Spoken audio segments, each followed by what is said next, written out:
மாலை வணக்கத்துடன் நம் நாட்டின் 68ஆம் ஆண்டு குடியரசு தினத்தை ஒட்டி இங்கு இவ்விழாவை அமைத்திருக்கும் ராசங்கோயில்குளம் ஊர் பொதுமக்களும் இளைஞர்களும் என் உயிரான அண்ணன் பாரத் அவர்களுக்கும் எங்களை சிறப்பான முறையில் வரவேற்றவர்களுக்கு நன்றிகளை தெரிவித்துக் கொள்கிறேன்.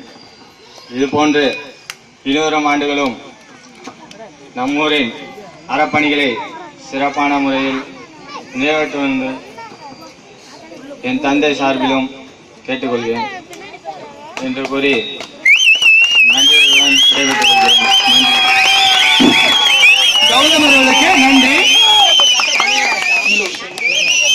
இனி வரும் ஒவ்வொரு ஆண்டுகளுக்கும் இதே மாதிரி விளையாட்டு போட்டி நடத்துறதுக்கும் ஊருக்கு தேவையான வசதிகளும் என்னென்ன வேண்டுமோ எல்லாத்தையும் நிறைவேற்றி தருவாங்க. இவரோட முன்னிலையில கௌதம் அவர்கள் இப்போது எல்லா உரையாடல்களையும் சொல்லுவார்கள். அவர்களுக்கு எல்லா வகையிலையும் இந்த ஊருக்காக பொதுமக்களுக்காக என்னென்ன வேணுமோ எது வேணும்னாலும் நிறை குறை எது இருந்தாலும் அவர் தீர்த்து வைப்பாங்க. அதுக்கு தகுந்த மாதிரி நம்மளும் அவங்களுக்கு ஒத்துழைக்கணும்.